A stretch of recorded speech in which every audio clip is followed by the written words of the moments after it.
Me apresentar primeiramente aqui. Meu nome é João Vitor, sou professor da Educação Básica no estado de Mato Grosso. E hoje aqui nós vamos fazer uma live, um bate-papo, uma roda de conversa sobre a Ampul, com a nova diretoria da Ampul Goiás, né? A Ampul Goiás acabou de passar por um processo eleitoral e tem à frente agora novos diretores. E a proposta aqui é a gente conversar um pouco com essa diretoria, com alguns dos seus membros, sobre essa entidade que é a Ampul e a sua relação com os professores da educação básica, né? Então, no primeiro momento, parabenizar os professores aí por aceitarem essa tarefa de estarem à frente da Ampul aqui em Goiás, e agradecer por aceitar o convite para conversar aqui com a gente, né? E também para participar dessa roda de conversa nossa, nós convidamos também a professora Lara Portilho. A professora Lara Portilho é professora da educação básica aqui, foi professora de educação básica por muitos anos aqui em Goiás, agora também está lá no Mato Grosso, e ela também vivenciou por muitos anos, foi estudante da UFG, vivenciou de perto essa realidade que foi a Ampul, né? Ela vivenciou muito de perto a questão da Ampul, e eu acredito que ela também vai nos trazer contribuições muito relevantes aqui para a nossa roda de conversa. Para a gente organizar e sistematizar, nós conversamos anteriormente aqui, né, entre nós, e ficamos acordados de que o professor Cristiano, que hoje é o atual presidente da Ampul, vai fazer uma abertura, vai apresentar um pouco o que é estar à frente de uma entidade como a Ampul num momento conjuntural como esse. Nós estávamos conversando agora há pouco aqui, vendo as notícias, né, bombásticas, de que estão aí com projetos aí de reforma administrativa para acabar, isso vai impactar os professores para acabar com o funcionalismo público. Enfim, esse momento nefasto. Então, o que é isso? É uma Ampul em Goiás, com uma diretoria nova, ter que enfrentar isso tudo. Logo depois, nós vamos passar a fala para a professora Lara Portilho, para trazer um pouco desse olhar do professor da educação básica sobre a Ampul. Depois para a professora Kênia, que é professora do Instituto Federal aqui em Goiás, que também vai trazer um pouco suas contribuições sobre o ser professora de História no Instituto Federal, estando à frente, né, aí também da Ampul. E para a gente terminar esse primeiro bloco aqui, vai ser com o professor Álvaro. O professor Álvaro é professor da Universidade do Estado, aqui em Goiás, e ele também vai trazer algumas contribuições para pensar esse momento que a Ampul está enfrentando. Sobretudo, acho que isso também vai ser ponto para todos os expositores aí, pensar esse momento de profissionalização do professor, da profissão de história, enfim, é esse o intuito aqui da nossa roda de conversa. Mais ou menos cada interventor terá uns 20 minutos aqui, e aí, se não tiver dúvidas, vamos passar aqui a palavra agora para o professor Cristiano. Por favor, professor. Muito bem. Obrigado, João. Vou tentar controlar o tempo aqui pelo reloginho, mas se eu ultrapassar, por favor, sinalizem aí. Então, boas-vindas a todos, né, a todos que vão assistir aqui o nosso bate-papo, e falar aqui em nome de uma associação que tem em sua diretoria 6 membros, mas como filiados e filiadas atualmente, mais de 100 filiados, né, segundo nos passou a Ampul Nacional, é uma responsabilidade muito grande. E para mim também é uma responsabilidade extra de ter recém-chegado a Goiás, porque eu vim do Rio Grande do Sul, na verdade. A minha trajetória acadêmica e profissional foi lá. Ela recentemente se iniciou aqui em Goiás. Mas a Ampul é uma instituição nacional, então, independente do estado, da região em que nós estamos atuando, ela tem essa identidade que é a identidade nacional, né, da Ampul Nacional. Claro que cada regional com as suas especificidades. Então, para falar da Ampul, assim, da minha... Só um momentinho aqui, que tem uma chamada aqui atrapalhando um pouquinho. Para falar da Ampul, a gente pode começar pela própria sigla, né, que originalmente era a Associação Nacional de Professores Universitários de História, por isso Ampul, e ela se mantém com esse nome. mas sabemos que essa formação, esse sentido original da Ampul já se transformou ao longo desses anos todos. Então, ela surge como uma associação para professores universitários mesmo, e mais tarde ela vai incorporando professores da educação básica, estudantes. Eu não lembro agora qual foi a sequência cronológica dessa ampliação, mas historicamente ela foi se ampliando. E hoje ela abrange então todas essas categorias, desde o estudante de graduação, que apesar de não poder ainda se filiar à instituição, ele já participa, ele é estudante de graduação, né? Eles têm um espaço dentro dos eventos, como iniciação científica, etc. Mas a partir da graduação, então, já é aceita essa filiação. Bom, então começa já por aí, né? Pelo sentido do próprio título, pelo próprio nome da instituição. E nas regionais também, então cada uma tem sua trajetória, sua história. Eu agora estou conhecendo mais essas nuances, né, a partir dessa mudança de estado, porque até então eu tinha tido apenas a experiência de participar da Ampul do Rio Grande do Sul, com mais presença, participei de alguns eventos nacionais, mas o meu diálogo era com a do Rio Grande do Sul. E recentemente eu soube que a do Rio Grande do Sul é uma das mais tradicionais, ela tem sede própria, ela tem todo um histórico assim de pioneirismos, né? Eu nem sabia desse aspecto. Há um grande número de filiados. E São Paulo também, né? Tem algumas regionais assim que tem uma tradição maior. A Rio Grande do Sul acho que são 40 anos. Aí chegando em Goiás, eu imediatamente fiz esse contato para fazer minha transferência de regional, mas sem saber exatamente quem era a diretoria, não havia, nem tinha tido tempo ainda de me inteirar sobre isso. Aí, perguntando a um colega, eu descobri então que havia um grupo se reunindo para reativar a associação que desde 2017, né, no último edital para a eleição que havia saído, não havia aparecido nenhuma chapa naquele momento. Então, infelizmente, a associação acabou ficando 2 anos parada. Então, essa retomada foi um trabalho, assim, bastante prolongado. Nós ficamos uns 2, 3 ou mais meses sondando, buscando nomes, pessoas, o antigo presidente, que nos ajudou muito, outros presidentes também de outras épocas. Todos eles foram muito solícitos, nos ajudar, e desse grupo que se formou, aos poucos nós fomos definindo, então, quem tinha realmente interesse de compor a diretoria, ou uma chapa, no caso. E chegamos a esses 6 nomes que hoje são eu, professor Cristiano, da UFG, a professora Eliane Freitas, da Universidade Federal de Catalão, na vice-presidência. Temos a Kênia, que está aqui hoje também no bate-papo como secretária, e a professora Ana Carolina, da UFG, como vice. Na tesouraria temos a professora Thais, da PUC, Goiás, e o professor Álvaro como vice. Então, chegamos a esses 6 nomes. Aí o Álvaro também, presente. Então, hoje representando essa diretoria. Então, o trabalho ainda é muito recente, nós fomos empossar, a chapa foi empossada no dia 19, né? Então, ainda não conseguimos colocar muitas coisas em prática, apesar de que algumas ações já estão se configurando e já aparecerão a público. Por exemplo, o nosso site, né? Nós tínhamos um site antigo, que é um importante canal de comunicação, porque ele reúne informações. Temos hoje também um perfil no Instagram, no Facebook, mas ele é mais para uma comunicação mais geral. E o site, sim, ele reúne informações relacionadas à documentação, à própria história da instituição. Esse site, tínhamos um site antigo, mas ele foi desativado, então nós providenciamos a montagem desse site, principalmente a professora Thais, que vem trabalhando mais diretamente com esse site, né? Nós vamos colaborando.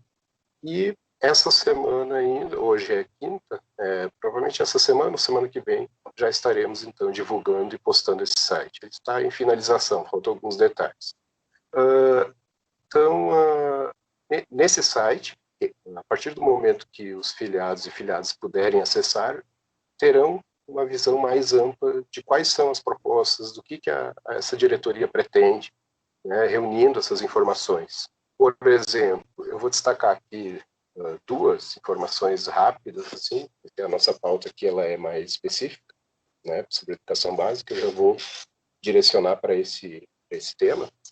Mas antes disso, eu gostaria de evidenciar que a diretoria, além da parte burocrática, de legalizar documentação, isso é um processo meio lento e complicadinho em cartório e banco, né? Nós temos que reativar toda a parte burocrática que ficou parada durante 2 anos. Então, isso é uma parte da diretoria mesmo, né? Depois, claro, vai ser exposta aos filiados em assembleia, mas os filiados se filiam e fazem parte da AMPU esperando um retorno, né? Não necessariamente material. Antigamente nós tínhamos a revista da AMPU Nacional, que era distribuída, hoje ela é só virtual. Então esse retorno material mesmo, ele não existe, mas existe esse retorno através de eventos, de oportunidades, de diálogo, de canais de manifestação de opinião, de ideias, de trabalho, de projetos, iniciativas, enfim, todo o trabalho que os filiados fazem, que muitas vezes se torna invisível, né? Ele fica confinado a pequenos espaços. A AMPU tem essa função de dar visibilidade, então, de criar esses espaços de diálogo. A AMPU ela não é deliberativa, ela não vai criar leis nacionais. Teve uma professora que numa última conversa lembrou que a BNCC, por exemplo, né, a AMPU, como ela representa uma diversidade de opiniões e de percepções da educação, a AMPU não pode definir o que ela pensa sobre a BNCC, entende? Ela pode definir, ela pode propor debates, ela pode estimular, provocar, questionar, trazer diferentes vozes, mas ela não pode definir o que deve ser a BNCC. Ela não tem essa função. Ela tem que representar a diversidade. Então é uma tarefa complexa. E então uma das ações que a AMPU Goiás vem planejando, a diretoria, e em breve estaremos divulgando, é a criação de um momento, de um espaço virtual, em função da pandemia, de discussão e reunião dos GTs que existem aqui no estado de Goiás. Muitos deles acabaram também desativados, mas acabaram paralisando, em parte, suas atividades por não haver a diretoria, talvez. Alguns GTs continuaram na ativa, outros continuaram dialogando. Então, a intenção é retomar esses GTs que já existiam, que são vários, que estão aparecendo aí, e também abrir espaço para a criação de novos GTs. Nacionalmente, nós temos 24 GTs, que são os grupos de trabalho, né? Grupos de trabalho temáticos, dentro da AMPU. Dentro desses 24, a AMPU Goiás aqui, eu não sei precisar o número, mas nós estamos aproximadamente com 10 GTs, né, em fase de reativação. E também a possibilidade de criação de novos GTs, que é possível também. Enfim, então, pela página, com a criação desse evento para o mês de outubro, que é a nossa previsão, nós estaremos divulgando em breve, a nossa ideia é essa, né, como primeira ação, trazer esses diferentes grupos. E aí que entra essa discussão com a educação básica. Como mostrar para professores de educação básica que a AMPU, apesar da sigla que ainda se mantém antiga, né, ela abraça todos esses profissionais, todos esses homens e mulheres que trabalham com a historiografia, que estudam e trabalham, divulgam, ensinam, produzem, pesquisam, principalmente, né, com esse começo agora da profissionalização. Então, primeiramente, os professores de educação básica têm que ser sensibilizados e convencidos de que sim, esse espaço é para todos, né? Ele não é só para o professor universitário, para o pesquisador, para o doutor ou para a doutora. Eu mesmo comecei filiado à AMPU em 2007 como professor de educação básica, né? Eu concluí a graduação, fiquei um tempo afastado, voltei para a especialização. E claro que a especialização me motivou também a fazer essa filiação em função dos eventos, da produção científica. Mas o que me mantinha com vínculo com a AMPU mesmo era a minha função de professor da educação básica, né, do 6º ano, 7º ano. Tanto que no Rio Grande do Sul, o GT onde eu atuava de forma mais objetiva e mais próxima era o GT de ensino de História e Educação, que no Rio Grande do Sul também tem uma tradição, tem mais de 20 anos do evento específico do GT de ensino que ocorre ininterruptamente, né? Um evento muito grande mesmo. Talvez seja um dos GTs mais fortes do estado e do Brasil, com produção, com publicação de anais e todo um trabalho assim bastante intenso e ininterrupto, né? Admira muito essa capacidade de manter um trabalho, mesmo mudando a coordenação do GT, eles conseguem manter essa produção e esse diálogo com a educação básica. E o que me atraía muito nesse evento do GT de ensino, de história, era a presença de professores e professoras da educação básica. E eu me sentia também mais confortável nesse evento. Quando eu ia para o evento da Ampul estadual, não que eu não me identificasse, mas, de fato, naquele momento não era o diálogo mais próximo que eu tinha, né, com a pesquisa acadêmica e de doutorado e mestrado, até porque eu não estava no programa. Eu confesso que no GT de ensino de história eu me sentia mais acolhido, né, então era aquilo que legitimava a minha participação da Ampul. E veja bem, hoje, então, eu acredito muito nesse incentivo, assim, de que esses professores que estão lá no chão da escola, né, como dizem, enfrentando esses dilemas, seja agora na pandemia ou antes do ensino presencial, e nós sabemos de todas as dificuldades que existem na educação básica, né, de trabalhar com turmas extremamente heterogêneas, como lidar com essa heterogeneidade, com as diferentes idades e comportamentos, isso por si já é um desafio. Como trabalhar conhecimento histórico, pensamento histórico com essas crianças, sem reproduzir práticas do passado. É tão fácil falar e é tão difícil fazer, né? Como dizia um palestrante que antigamente, há muitos anos atrás, não, em 2009, não vou citar o nome dele, mas ele falou assim, que ele tinha doutorado, pós-doutorado, e falava em vários países do mundo, mas para ele o grande desafio que ele jamais conseguiria enfrentar seria dar aula para um sexto ano num verão escaldante, sem ar-condicionado, após o intervalo, 2 aulas de história antiga. Esse, para ele, era o grande desafio. E, para muita gente, seria uma missão impossível, né? Só quem enfrenta essa situação e consegue entender o significado, a importância disso, é que consegue realmente produzir e desenvolver algo com essas crianças, porque são muitos desafios. Eu trabalhei durante mais de 20 anos nessa realidade e sei das inúmeras dificuldades que tem. E não que a universidade não tenha ouvido isso, né? Como disse o João antes numa conversa, a Ampul há muito tempo faz esse diálogo, sim, e cada vez mais intenso. A gente vê os GTs de ensino, o GT Nacional de Ensino muito atuante, a professora Lenice Rocha agora coordenando, fazendo um trabalho muito, muito bacana. Há, sim, esse diálogo, mas a gente sabe que não é em todos os espaços, né? A gente sabe que algumas vezes o ensino fica mesmo para segundo plano, mas, enfim, nada é unânime, né? Então, uma das nossas metas aqui, das tarefas, das missões que a diretoria da Ampul Goiás assumiu para esses 2 anos é qualificar e aproximar a Ampul dessa realidade da educação básica, né? Então, estamos pensando em várias estratégias, algumas coisas mais a curto prazo, que não exigem a presença, né?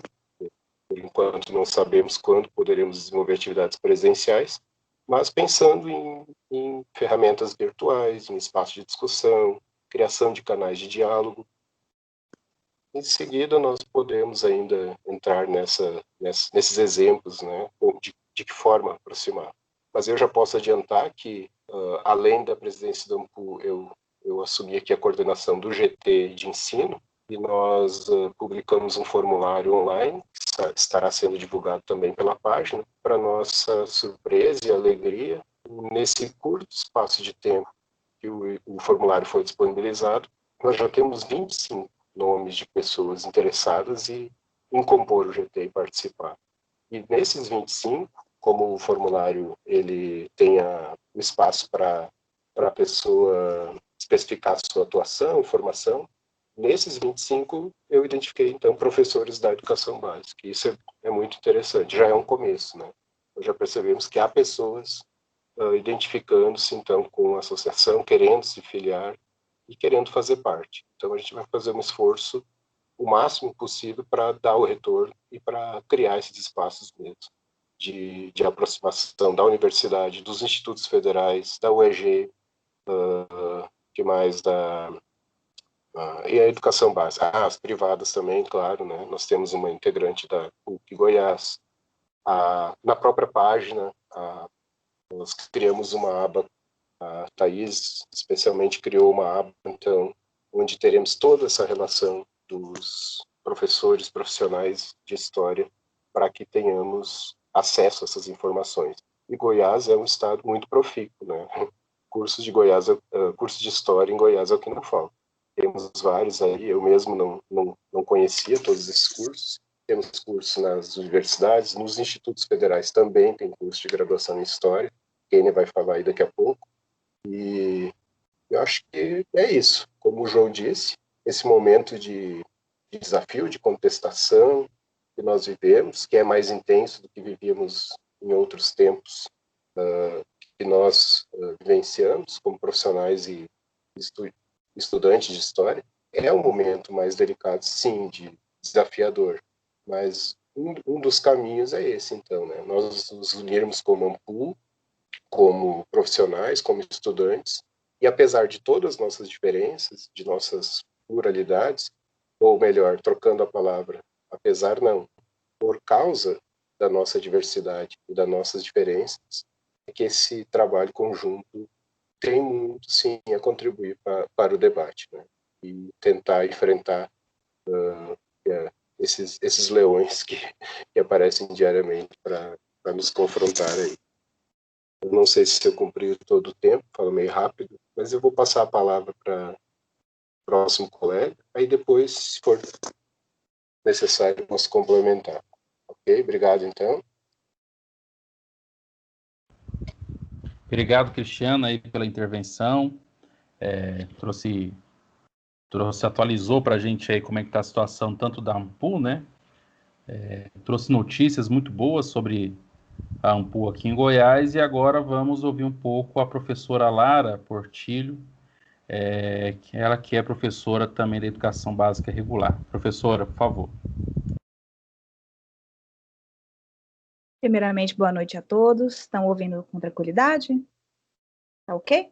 Então tá bom. Boa noite a todos. Primeiramente, eu sou a professora Lara Portilho. Estou atuando nesse exato momento na rede básica do Mato Grosso, mas são aí quase 10 anos atuando aqui em Goiânia, aqui em Goiás.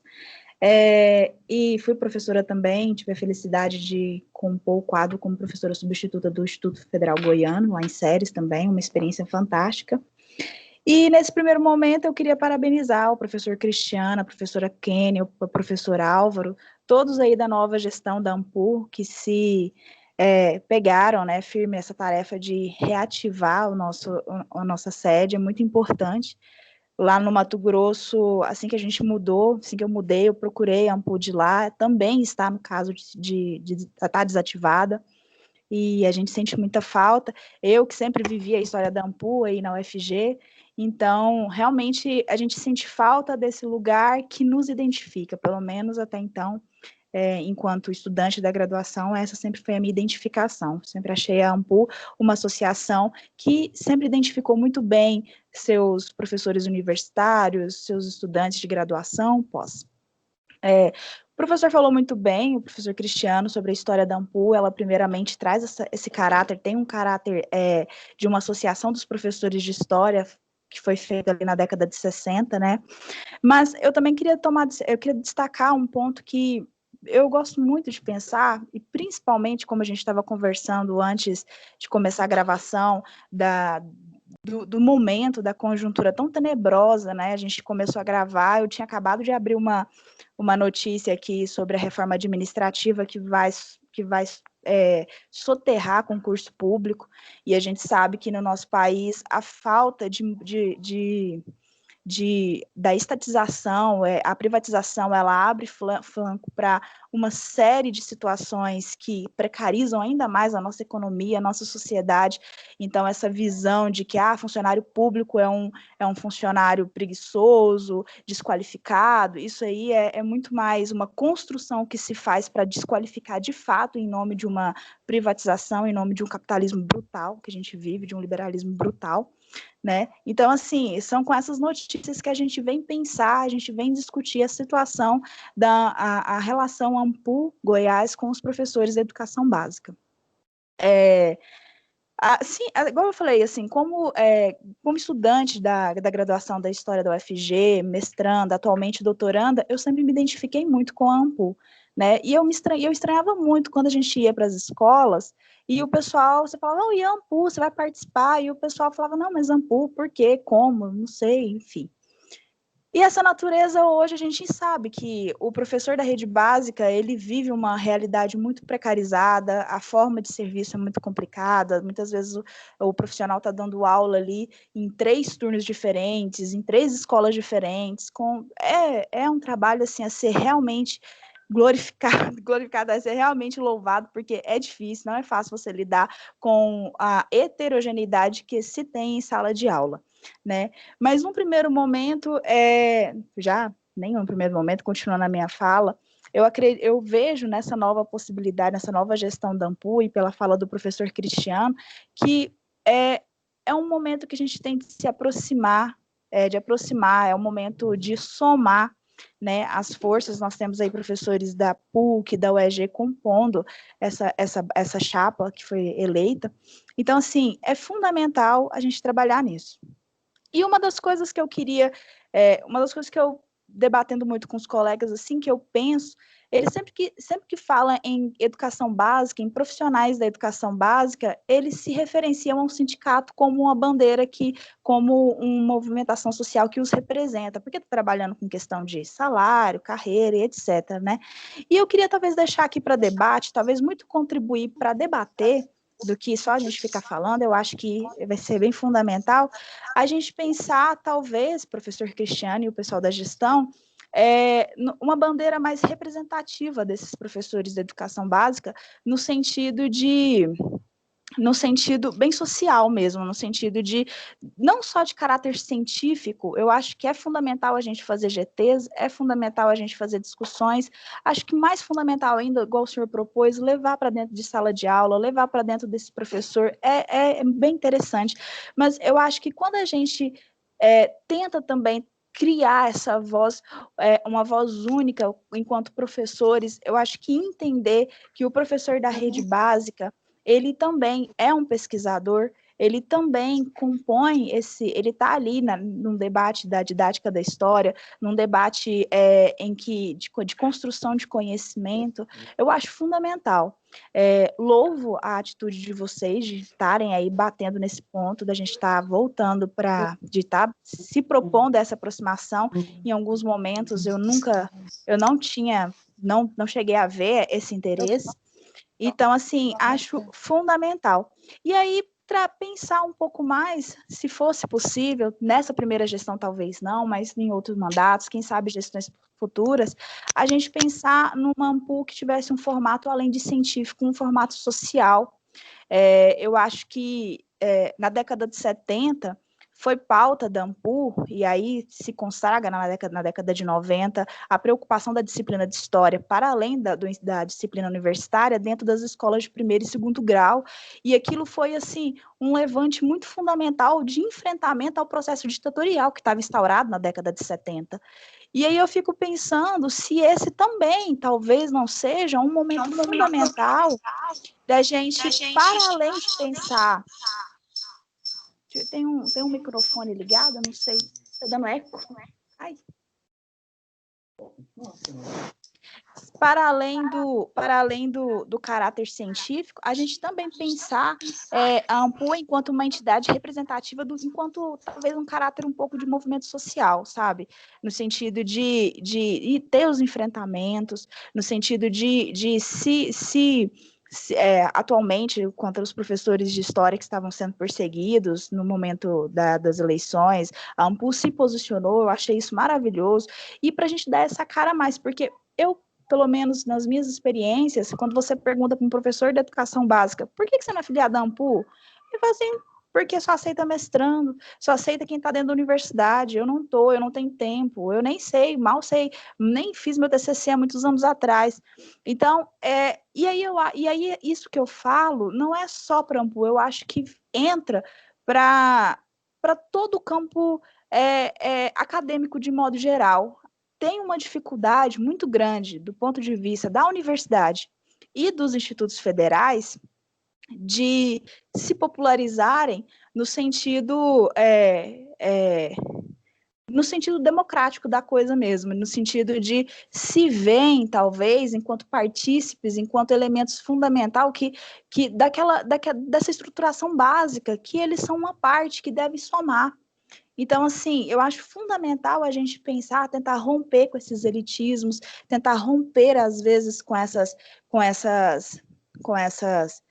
casinhas e tentar compreender a educação como um todo, e entender que a luta do professor da rede básica, seja por salário, seja por condições melhores, é também uma luta, tem que ser também uma luta da universidade, tem que ser uma luta também dos IFs, para que quando for uma luta da universidade dos IFs, também seja uma luta da educação geral, porque, de alguma forma, quando os professores vão dar aula no primeiro ano, é aquele menino ali da escola, quando entra, né, da escola pública, que chega com toda a sua situação deficitária, pela falta de condições, que vocês vão lidar, que vão lidar.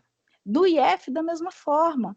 Então, assim, o que eu falo para além, e aí eu entendo quando o senhor fala, professor, de que a ANPU não tem esse caráter deliberativo, concordo, mas eu acho que a gente está vivendo um momento que nós temos que ter um caráter de movimento social muito importante.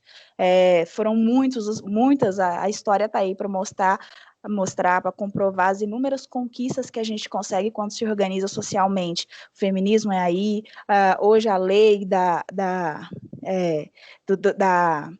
dos movimentos negros, dos movimentos sociais de modo geral, LGBT, também fundamental. Então, eu acredito que a gente tem que começar a inverter a lógica do que é uma educação, de que a educação ela tem que ser um sistema unificado, e como sistema unificado, que a pauta educacional tem que ser uma pauta inteira de todos. Como eu falei para vocês, eu acho fundamental mesmo, voltar esse GT, voltar as discussões que estavam aí paradas desde 2017.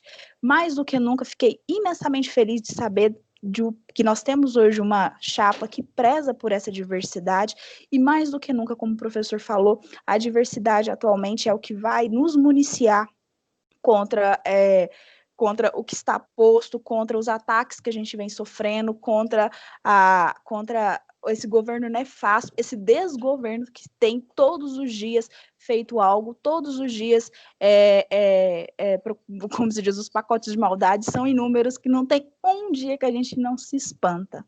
Nós estamos precisando de muitas coisas, além só da questão unificada da educação, mas da saúde, enfim.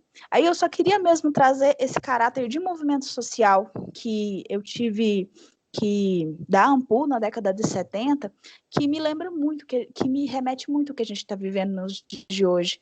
E aí, quando o professor pergunta, olha, a gente tem que dar um jeito de se aproximar do professor da rede básica, eu falo, assim, pelo menos o que eu escutei de muitos colegas, né, que não se filiam à ANPU, que não vão em eventos da ANPU, porque é só mestrando, doutorando, é só universidade federal.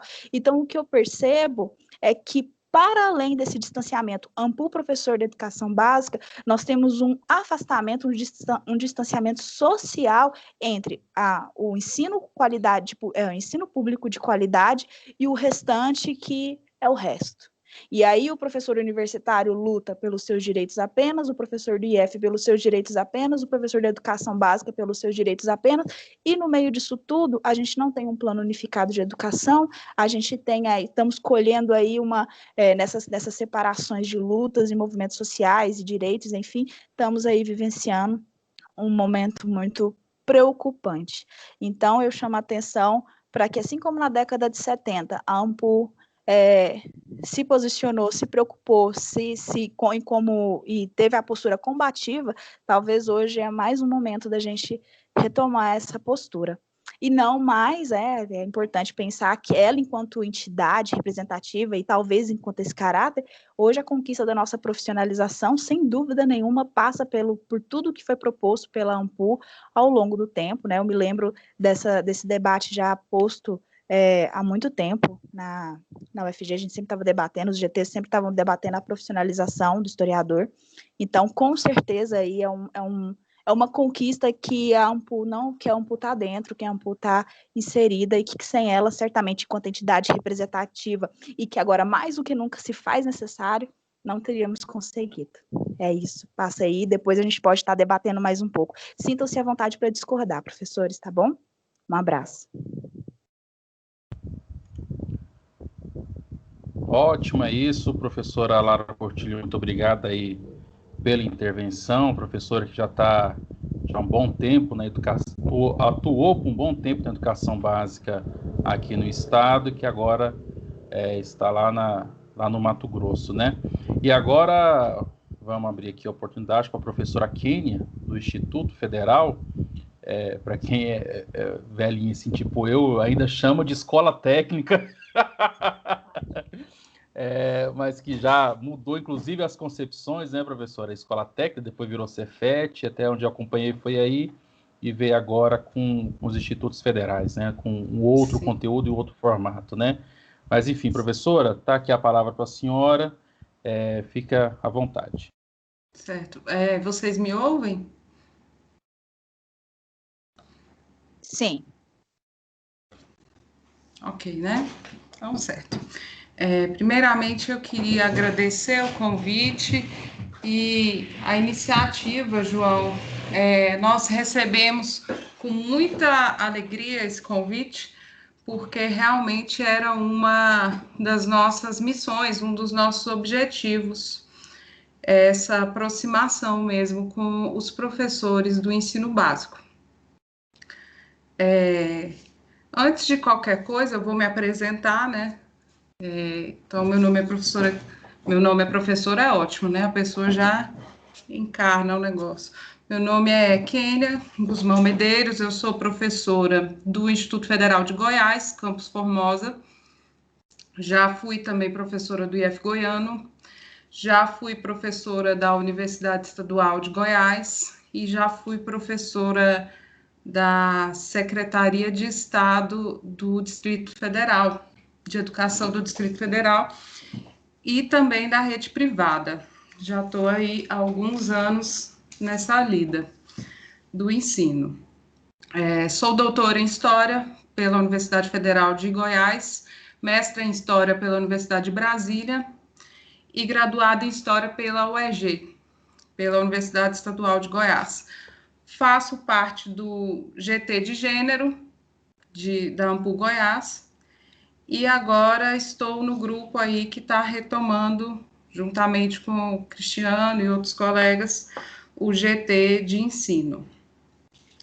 Minhas pesquisas são na área de História e Música, ensino de História, Gênero e as intersecções desses campos, principalmente, e etnicidades. Falando um pouco agora do que nos motivou a montar esse grupo. O Cristiano já explicou um pouco, né, de como é que foi a formação, como é que a gente ficou meses conversando, como chegamos nessa formação, nessas pessoas. Foram muitas conversas, muitas demandas ouvidas, e uma das coisas que mais nós escutávamos dos colegas, que é tema da nossa conversa aqui hoje, é a necessidade de pensar a educação básica. Desde que eu estava no mestrado, eu sempre frequentei eventos da ANPU e trabalhei por muito tempo no ensino básico, nem sempre trabalhei no EBTT, né? Que é uma modalidade de ensino bastante específica, porque nós somos professores de ensino básico, nós trabalhamos com ensino médio, por exemplo, mas nós também atuamos em graduações, em pós-graduações, a gente verticaliza esse ensino, a gente atua em várias modalidades. No mesmo dia, eu posso entrar em vários níveis e modalidades de ensino, trabalhando no IF. E isso é muito interessante para a gente. Eu sempre digo que trabalhar no Instituto Federal, para mim, é um laboratório mesmo de ensino. É pesquisa todos os dias na área de ensino. Então, eu falo hoje muito desse lugar de uma professora de Instituto Federal. E se as pessoas analisarem a própria formação da nossa diretoria, vão entender que nós não temos apenas um discurso de aproximação do ensino básico, nós já começamos com uma prática de aproximação do ensino básico, porque eu, professora de Instituto Federal, também represento o ensino básico.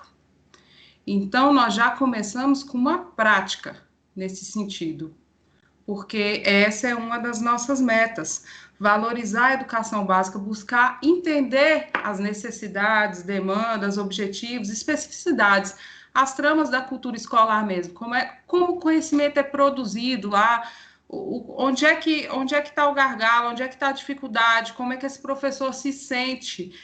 Nós temos já alguns projetos que, com a pandemia, a gente não pode pôr tudo em prática agora, mas nós temos alguns projetos reais de estar nessas escolas, de estar perto desses professores e desses estudantes, não levando qualquer forma de lição, como se nós fôssemos ensiná-los a fazer o trabalho deles, a dar aula, com essa suposta superioridade, esse suposto distanciamento social dos professores dos institutos federais e do ensino superior.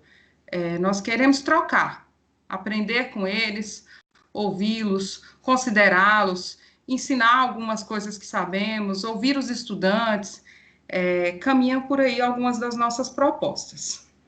A nossa visão enquanto grupo é de pensar, então, a educação básica, a cultura escolar e a educação histórica, mas pensar também como essas instâncias da educação básica, da educação histórica, dos institutos federais, são dependentes de alguma maneira, no bom sentido, eles dialogam, eles estão intrinsecamente ligados à formação superior.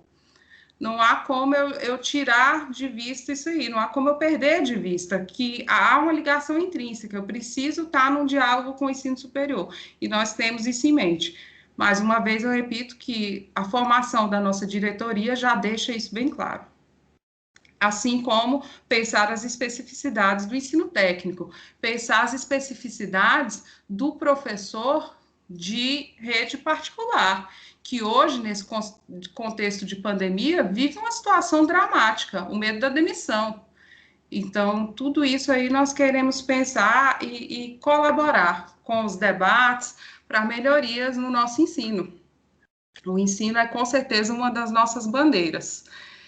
E o ensino para todos, em todas as modalidades e níveis.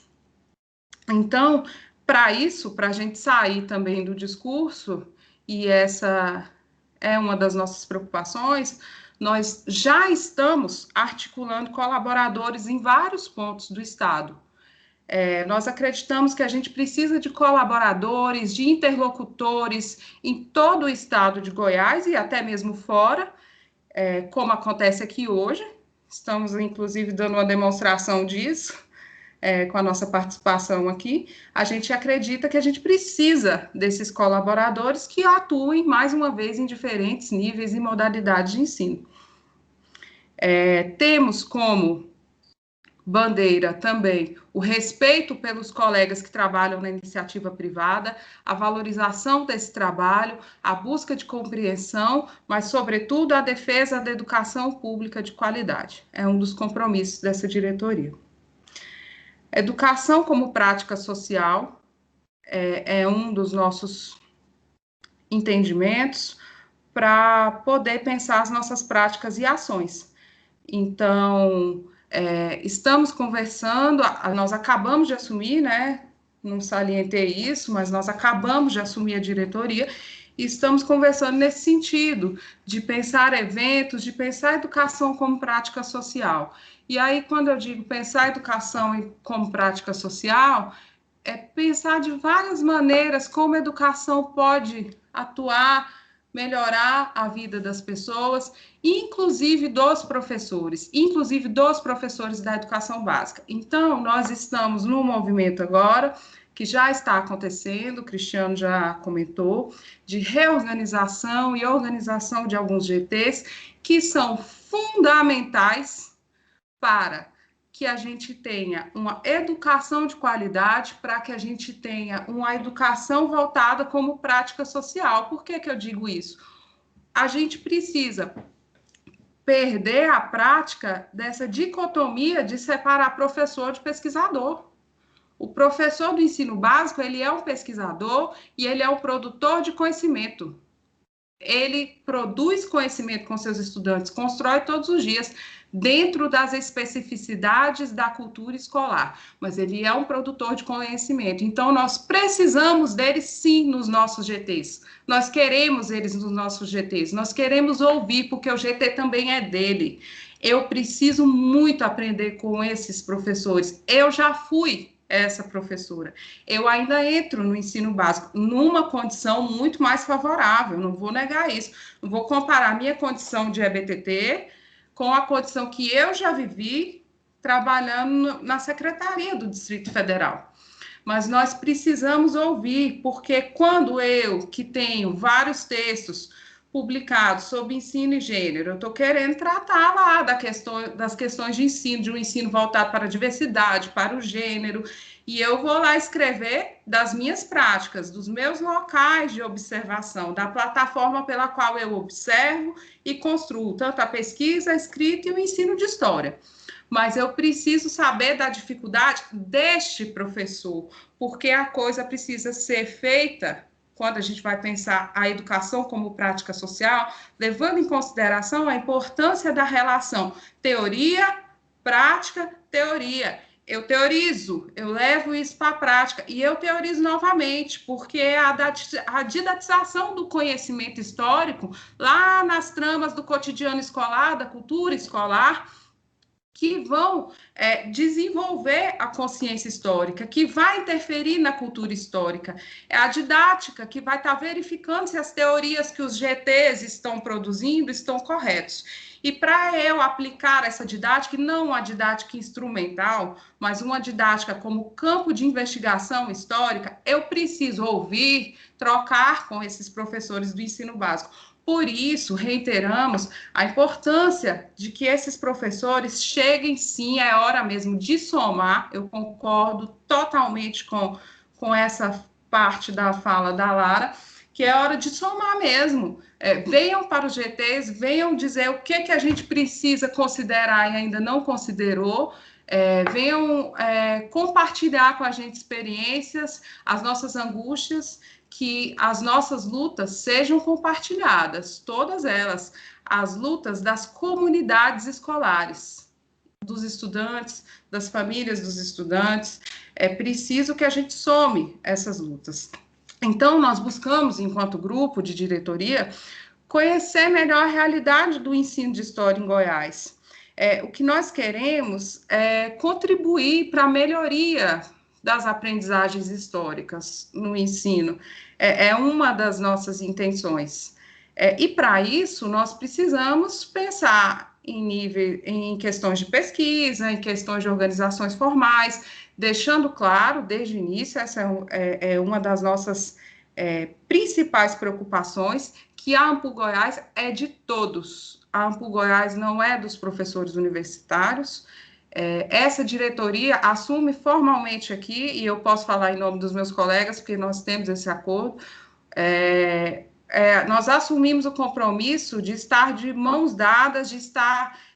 nós não sabemos todas as dificuldades do professor de educação básica, não sabemos, e nem podemos falar em nome dele, mas nós vamos nos posicionar ao lado dele. Nós já estamos aqui hoje, posicionados, mostrando boa vontade e mostrando que queremos estar perto, estar em combate como a Ampul Nacional coloca. A história está em combate. E nós estamos nas mesmas fileiras. Essa luta tem que ser de todos nós. Então, essa é uma das nossas pautas, essa integração, porque o nosso título mais importante não é doutor, não é mestre, nosso título mais importante é ser professor. Todos nós somos professores. Nesse sentido, a nossa diretoria tem, além da defesa do ensino básico, a defesa de um ensino plural, que não simplesmente ignore ou aglutine diferenças nos espaços escolares, mas que atue no reconhecimento das diferenças.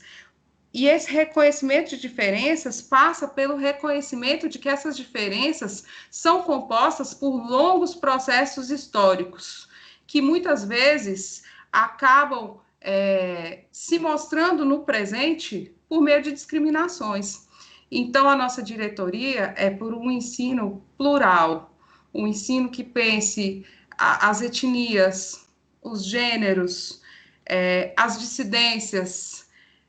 Nós estamos trabalhando com essas pessoas e por essas pessoas, para que o respeito à alteridade seja criado e reforçado nos espaços institucionais, nos espaços de pesquisa, nos espaços escolares. E, por último, mas não menos importante, é uma pauta minha, tenho certeza que da Thaís, que é a tesoureira, tenho certeza que da Ana Carolina, que é secretária, inclusive a Ana escreve muito sobre isso. Eu estou num projeto de um livro com ela também, que vai sair recentemente agora, que é a pauta das mães.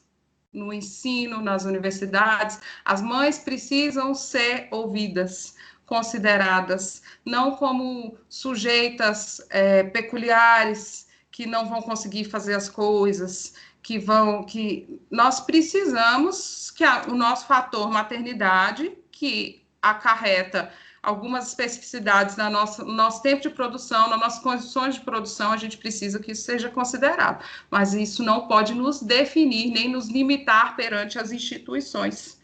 Então, essa questão das mães é muito cara para nós três e tenho certeza que para o Álvaro e para o Cristiano também. Estou citando as três porque somos mães, né?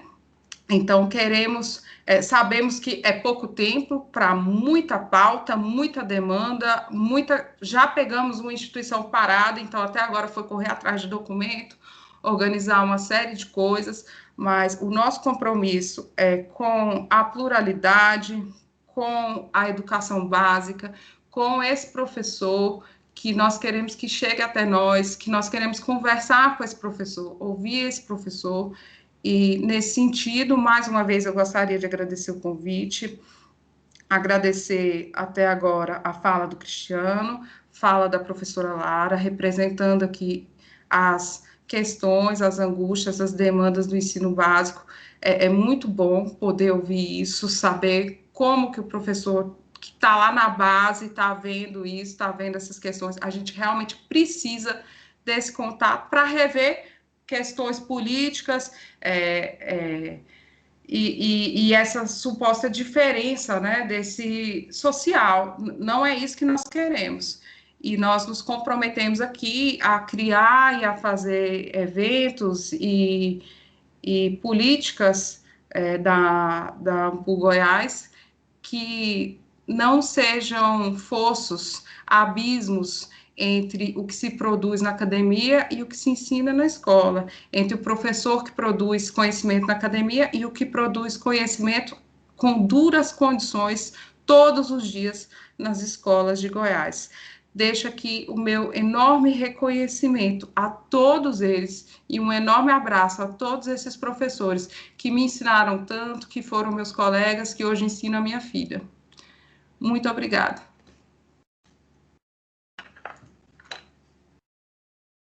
Obrigado, professora, pela intervenção.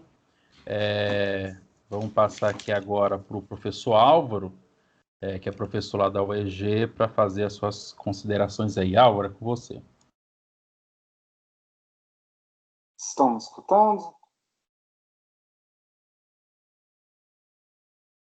Estão me escutando, né? Sim. Obrigado. Sim, tá ok. Obrigado. Desculpa, né? Eu sou o professor Álvaro, eu sou mestre em História pela Universidade de Brasília e eu também estou fazendo doutorado na UFG. Sou graduado, licenciado, na verdade, em História pela UEG, aqui de Formosa, e tive a felicidade de ser professor também na universidade, né? Passei num concurso e tudo. E assim, antes eu fiz minha biografia, mas antes eu gostaria de agradecer ao convite do João e igualmente agradecer a participação da Lara, do Cristiano e da Kenny, né? Como professor de História das Américas desde 2011, na época que eu passei no concurso, e antes disso eu já era professor de Educação Básica desde 2005, né? Foi até uma experiência corrida, escutando um pouco da fala do Cristiano, que daquela comunicação do professor que ficava em vários lugares ao mesmo tempo. Eu já fui esse professor. Eu trabalhava de manhã, tarde e noite. Tinha vários empregos, eu dormia com a roupa para já ir para um emprego. Sei bem o que é estar do outro lado, porque como eu entrei na universidade com o título de especialista, eu recebia uma quantidade bem menor do que os doutores, e aí eu tinha que trabalhar nos outros lugares, e até que o salário foi estabilizando, a vida foi estabilizando. Na verdade, não estabilizou, mas a gente sempre tenta lutar para a melhoria dela, né? Mas sempre tive essa questão. E eu acredito que, mesmo enquanto professor de História da América, a gente precisa avaliar o ensino e pesquisa de forma integrada. Bem como a responsabilidade ética dessas instâncias na produção do conhecimento. Eu acho que a gente não tem como separar isso. Eu já trabalhei com educação básica, mas hoje eu estou à frente da formação de outros professores que vão estar lidando. Eu acho que esse compromisso ético é um compromisso que nós devemos sempre nos ater. E aí eu pego como exemplo a história da América, que era feita na história das décadas de 70 e 80. Se escrevia sempre História da América, no singular, mesmo sendo dividido entre América do Norte, América Central e América do Sul. Hoje se escreve América, História das Américas no plural, muito mais temática e interdisciplinar, é a nossa nova possibilidade. Por isso, o ensino de História das Américas deve abrir múltiplas questões que cada vez mais ganham espaço no Brasil. Por exemplo, a literatura, o cinema, as artes visuais e a música, mas também pontuar as causas como a luta contra o neoliberalismo e a globalização de várias lideranças indígenas, feministas, agroecológicas e políticas. Nesse sentido, pensar as Américas no chão da escola por meio de uma simples diferença semântica pode mudar a nossa compreensão. Por exemplo, ao invés de usar termos como descoberta, achamento ou encontro, procure, né, e eu dando um exemplo disso, procure discutir como nos ensinou o historiador mexicano Edmundo O'Gorman a invenção da América, que reflete como diversas nações foram reduzidas ao termo índio. Foram reduzidas porque Colombo e o mundo europeu queriam chegar na Índia. Nesse exemplo, refletir esses termos pode demonstrar os efeitos políticos e estratégicos que a linguagem produz.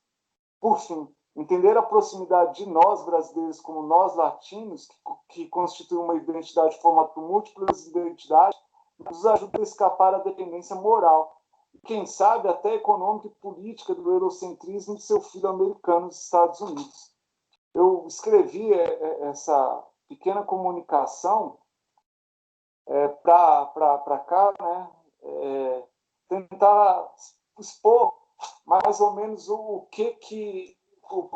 qual é a proposta de um professor de História das Américas para pensar a educação básica.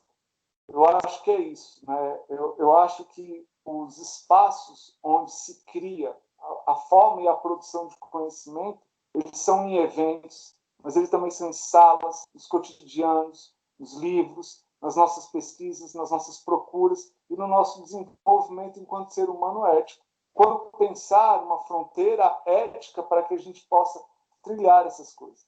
E toda vez que nós estamos produzindo determinadas formas de conhecimento, determinadas formas de saber, lutar por novas epistemes, lutar por mais conhecimento, lutar por mais história, nós já estamos afirmando um caráter político. E esse caráter político é o que mais assusta. Por isso que reforço e reitero o que meus colegas da Ampul disseram, de que o ato de filiar, já por si só, já é um ato político. O problema não é uma quantidade menor de história, mas o problema é não ter mais histórias. Nós precisamos de mais histórias, mais pessoas narrando, mais pessoas vivendo, mais pessoas discutindo. E aí é justamente essa questão que nos leva à própria pergunta que o João havia me colocado sobre a questão da UEG. Bom, sobre a UEG, eu posso falar enquanto Álvaro, o professor da UEG, não posso falar enquanto um grupo todo de lá, né? A minha fala aqui era enquanto representante da Ampul, mas eu não posso deixar de falar que lá na própria universidade, hoje se passa por um processo de total silenciamento e centralização administrativa dentro de um modelo neoliberal da qual eu enxergo, que sistematiza as questões todas. E a UEG, infelizmente, e é isso que nós temos que retirar do imaginário coletivo, a UEG não é filha de Marconi ou não é filha de Caiado. A UEG é um projeto de Estado, é uma universidade estadual. E, infelizmente, se continua a utilizar as mesmas práticas desse coronelismo. Mas nós, enquanto professores e servidores públicos lá, estamos lutando para que isso se minimize a cada instante, em a cada prática. Por mais que esse redesenho tenha mudado as coisas da universidade, há servidores públicos que estão em luta lá. Servidores que mudaram a vida, que mudaram a carreira, tudo por conta da UEG. Então, nesse sentido, tentar reafirmar que a educação ela não deve ser nunca pensada em termos de uma prática política, mas sim uma prática de um Estado, de um povo que deve se formar e se constituir através disso, né? Não com isso querendo defender um Estado a mais, um Estado a menos, assim, acho que para mim essa não é a questão. Mas o que devemos defender, sim, é uma educação pública que se passa necessariamente pelos servidores públicos. Eu acho que é isso que a Ampul, a nova composição da Ampul está querendo demonstrar. Que a força é justamente dessa pluralidade de instituições, essa pluralidade de trabalhadores, de pensadores, de pesquisadores em história, que tenta mudar de uma maneira mais plural para tentar desconstruir essa condição muito autocentrada, muito única, de só ter uma verdade, um meio, um caminho, uma forma de executar as coisas. De um lado, a gente tem uma única forma de decisão e parece que, por outras pessoas ficam esperando que a gente também tenha uma única forma de ação. E aí o que eu penso é justamente ao contrário. Vamos conversar, vamos tentar descobrir novas formas, novos caminhos, novos diálogos. Eu acho que isso é importante, né? Diante disso, gostaria de agradecer a todos e a todas e prezar pela saúde de todos. Muito obrigado.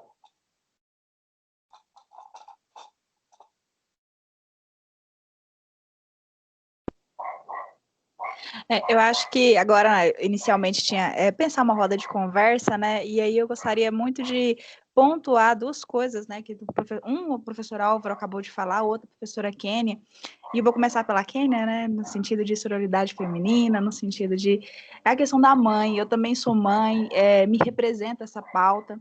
Acho fundamental pensar isso, porque se para mulher ser mulher já é um desafio diário.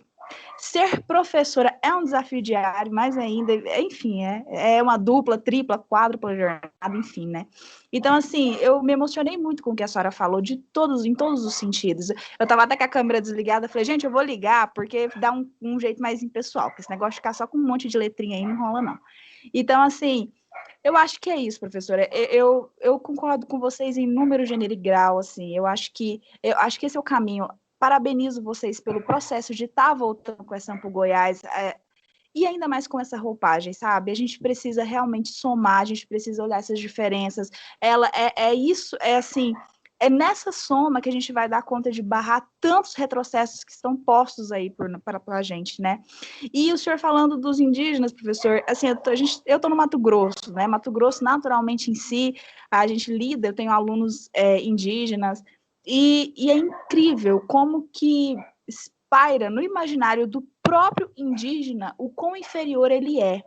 A noção de que ele é que é um estorvo na sociedade brasileira, principalmente na cidade em que eu moro, é muito grande. Eu tenho alunos que viram para mim, eu vou fazer a chamada, e ele fala, professora, não falo meu nome indígena, porque eu não gosto. Não sei, imagino, né? Tem muito pouco tempo, tem que acho que 4 meses que eu estou em Aripuanã, mas aí eu imagino que seja por um processo já de preconceito, uma colonização, enfim, a forma de colonização lá, mas é um processo sofrível desses meninos que como indígenas, se veem como um peso, ou então que eles têm que superar os outros alunos, na maioria das vezes, para que o professor não odeie ele. E me dói, assim, profundamente ter professores da área de humanas que viram e falam que não existe índio, para a gente ver o quanto esse processo... Porque aí, assim, aí eu vou discordar de vocês só de um ponto. E talvez não é nem de vocês, é mais num processo de... Igual a gente está falando, da falta de ensino de qualidade que infelizmente, é muito restrito e ainda... É muito restrito, né? Então, você tem professores que têm uma formação à distância muito precarizada, que fala do descobrimento do Brasil mesmo, é que o branco que tem que estar mesmo, e indígena, não existe indígena numa cidade que é fundada em cima de aldeias. Então, nós temos 2 etnias lá, que são os araras e que são os cintas largas, que os cintas largas, eles não conversam, muitas vezes eles ficam mais em silêncio, e quando eles querem falar alguma coisa para o branco não entender, eles falam no dialeto deles para você não entender.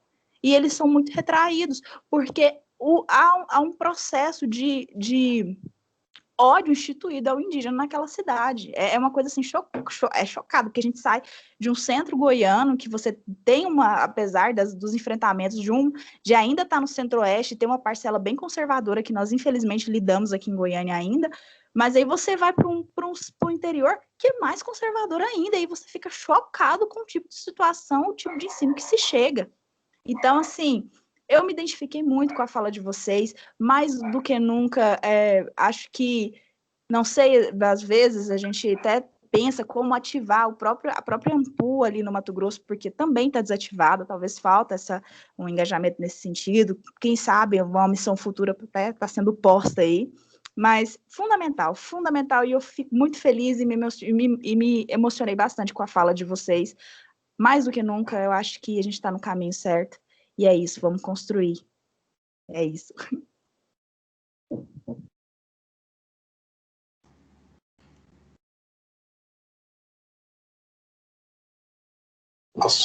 O João está por aí? Posso intervir? Podemos ir mandando na sala. Cadê o João para Claro, pessoal. Cadê o agora chefe? Vamos fazer aqui as considerações, né? Quem quiser ir falando aqui, vai pondo aqui no chat. Vamos escrevendo aqui no chat a ordem que eu vou chamando aqui para não conflitar os áudios. Pode ser assim? Sim. Tá, e quem quiser é só fazer a inscrição pelo chat aqui, por favor.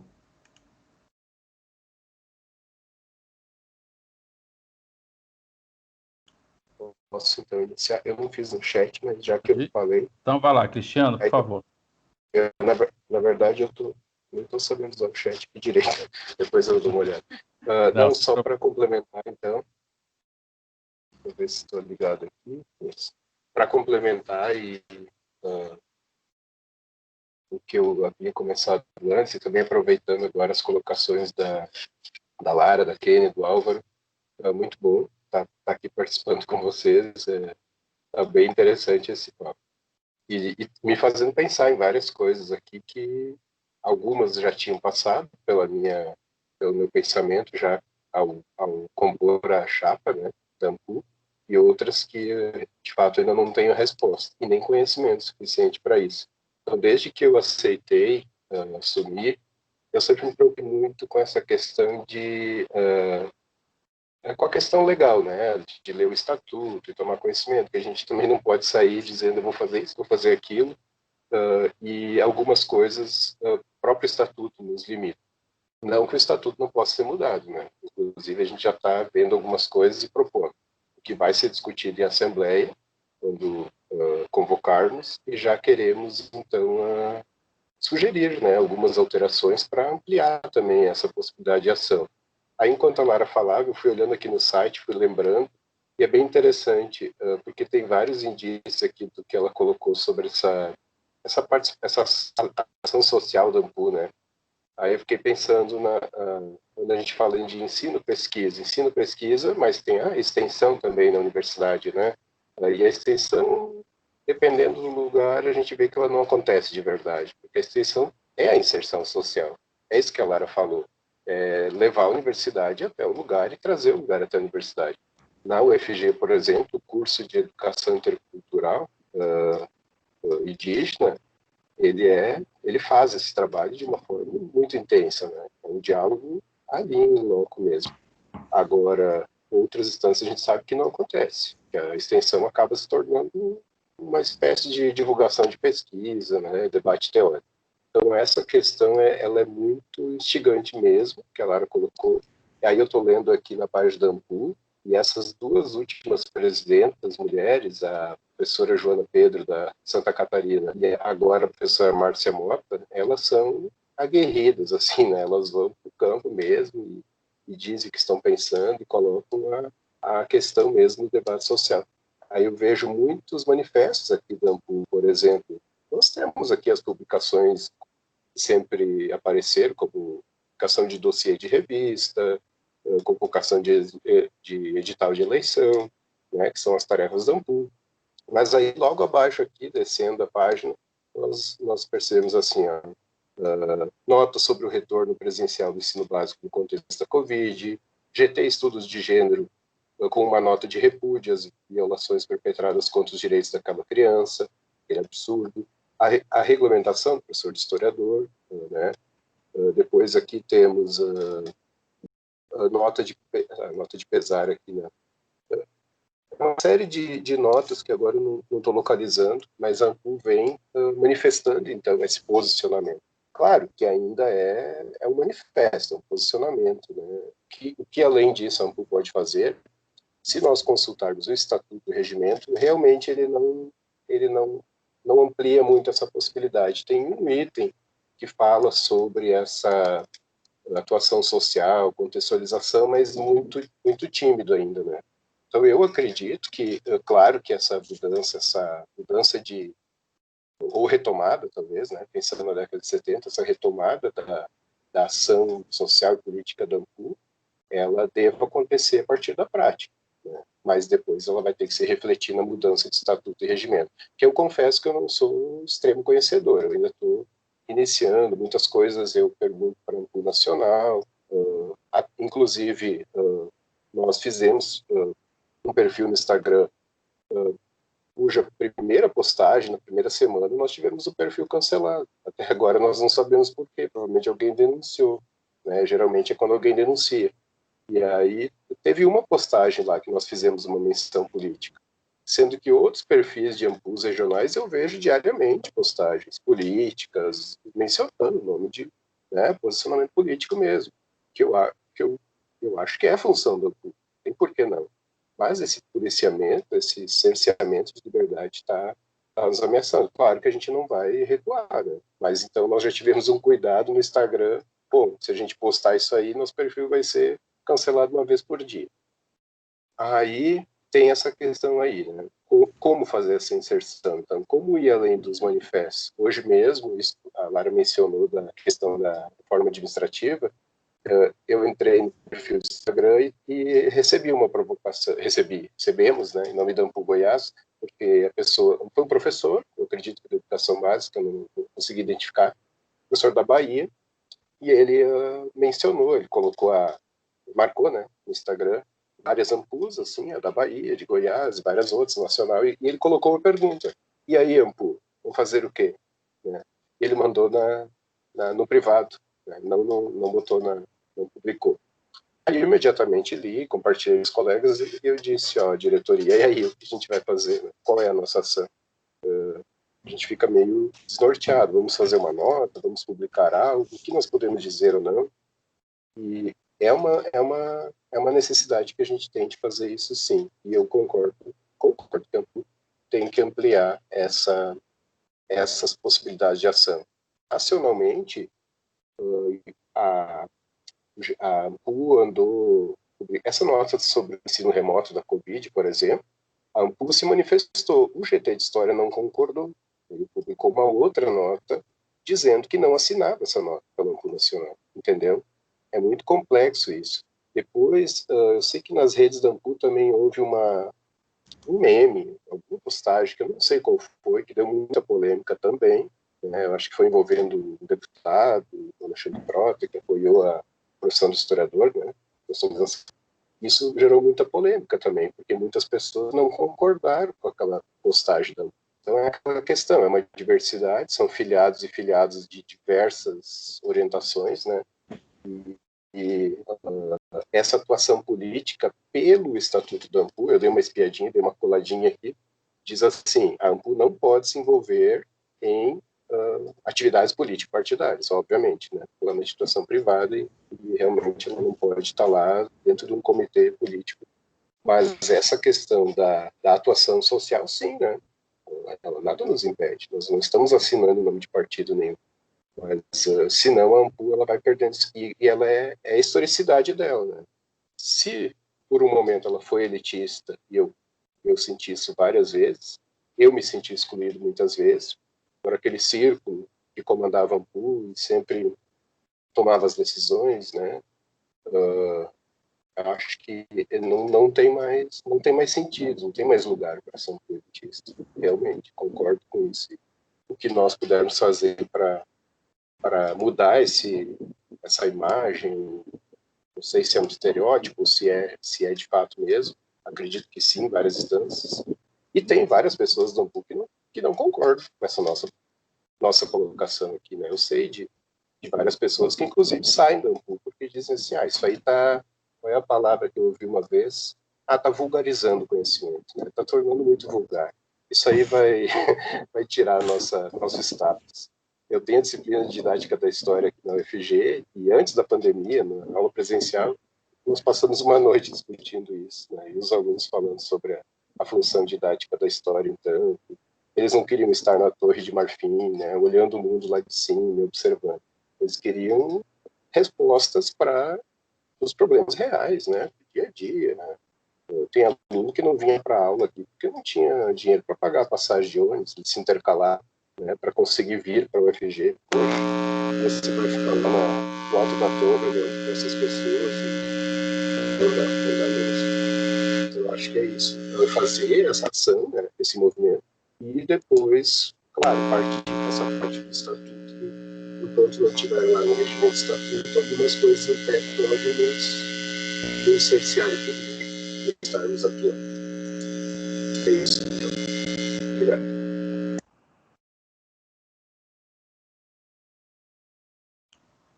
Bem, a próxima inscrita aqui até agora é a professora Lara. Professora, por favor. Na verdade, é só, né, corroborar com o que o professor Cristiano está falando. Na verdade, eu imagino que essa inquietação é uma inquietação de todo o campo, minimamente progressista hoje no Brasil. Gente, me ajudem, pelo amor de Deus, a pensar em sair do que a gente está entrando, porque a coisa tá feia. Eu tô aqui, a gente tá aqui esperando a gravação, de repente você abre a notícia, pois é, tá passando reforma administrativa. Eu falei, meu Deus, como assim? Então, essa é uma inquietação que aí eu concordo, e a gente entende do ponto de vista legal, não significa uma perspectiva político-partidária, né? E eu acho, mas bem na perspectiva política que Aristóteles ainda trabalhava, que a política de Aristóteles traz, a política em cotação humana, né? Então, apesar da AMPU não ser uma entidade político-partidária, a política está inserida nela. Então, a perspectiva que vocês trazem, mesmo aqueles que não concordam, vai ser um lugar de disputa. A gente vai ter que estar disputando aí para fazer essa diversidade acontecer, porque, infelizmente, o mundo neoliberal, ele impregna, e muitas vezes em quem nem faz parte da elite brasileira, em quem, né, que é isso mesmo, que tem que ter o melhor, tem que ter o pior, eu estou preocupada com a minha necessidade imediata aí de ter um carro financiado, que seja. Enfim, né? É o que tá. E o grande problema é essa questão ideológica posta. Como romper com a ideologia, com esse tipo de ideologia. E aí a gente vê a nossa área igual. Nós tivemos a vitória de ter a nossa profissão regulamentada. Mas há pouco tempo atrás se discutia em retirar o ensino de história da escola. Porque é uma área de modificação da sociedade, é uma área de intervenção, é uma área que a gente consegue abarcar a concretude de forma concreta, né? É através é a educação que vai mudar. E a educação é a educação crítica, o que a gente vê com o ensino de história mesmo, crítica, da consciência histórica sendo formada ali, trazendo as reflexões. Então, assim, e se a gente se levantar, e como a gente vai se levantar, como vocês estão se levantando pela diversidade, vai ter quem vai realmente falar, não é isso, vão ter combates e embates diretos, e acaba que a nossa Ampul Goiás vai ser um espaço de disputa política mesmo, como eu acho que tudo hoje em dia como tudo é. Pessoal, tem ninguém inscrito, mas alguém queria fazer algum comentário, alguma intervenção? É isso? Bem, pessoal, então, muito obrigado. Muito produtivo, muito criativo, muito animador o que nós fizemos aqui hoje, essa roda de conversa que nós fizemos. É uma roda de conversa que eu espero que não termine por aqui, vão ter outros momentos, né? Esperar a pandemia passar, que talvez a gente faça até presencialmente, eu acho que a esperança é essa, né? Muito obrigado mesmo, professor Cristiano, professora Lara, professor Álvaro e professora Kênia. Lembrando Posso deixar só um convite? Opa, claro. Desculpa, você perguntou se alguém queria falar e eu não me lembrei. Eu estou juntamente com a professora Marta Rovai, da Unifal, com uma chamada aberta para submissão de artigos na revista Ensino e Pesquisa da Unespar.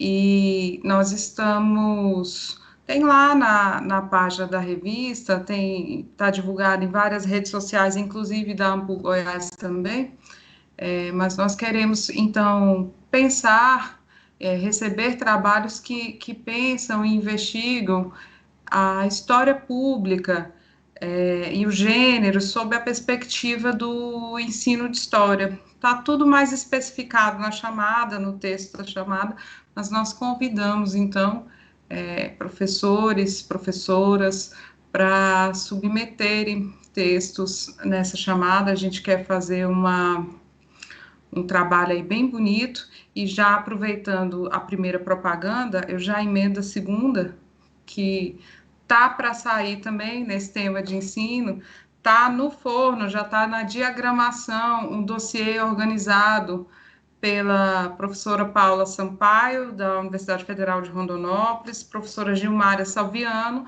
da Universidade Federal de Viçosa, e por mim, que nós trabalhamos esse dossiê, ensino de história das mulheres e das desigualdades sociais.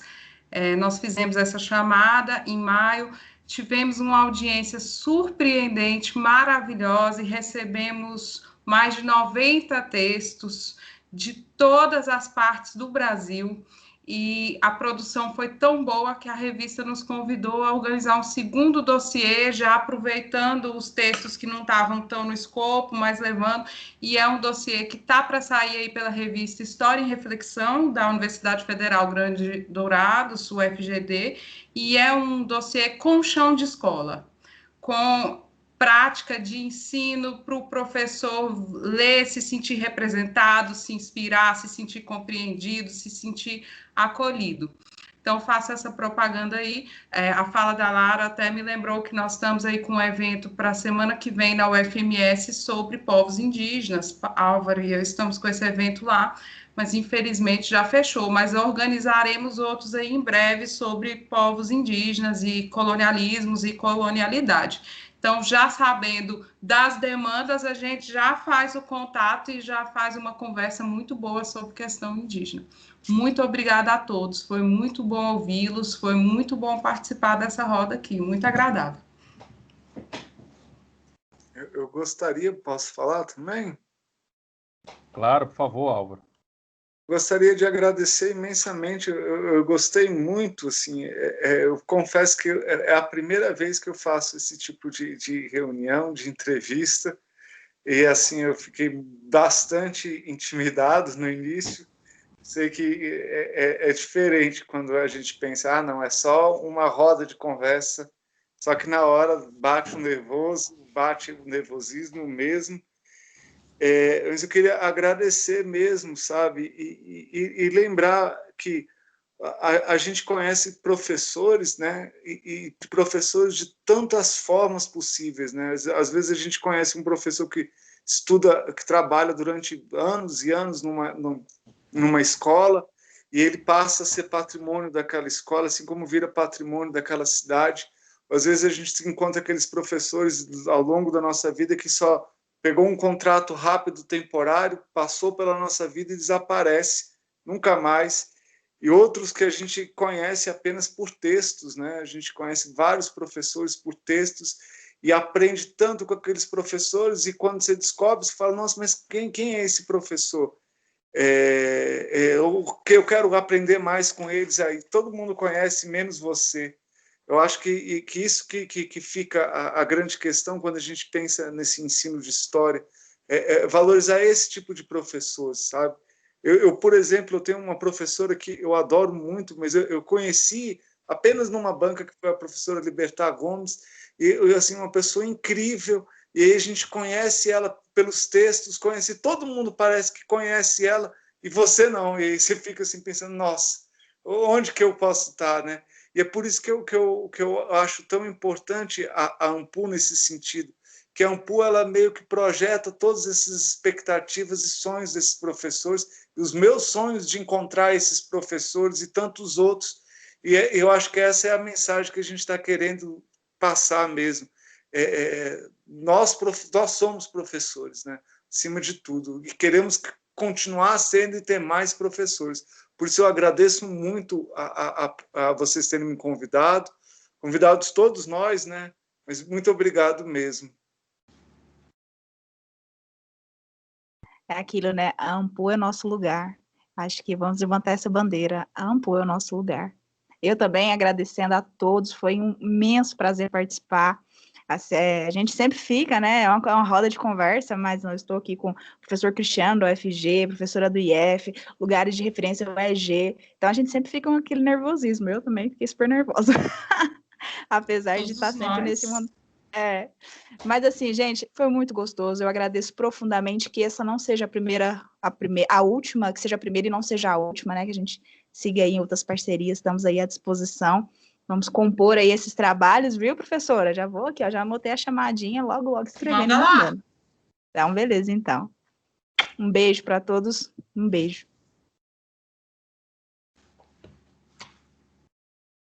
Pessoal, então é isso. Não sei se o Cristiano quer fazer alguma consideração.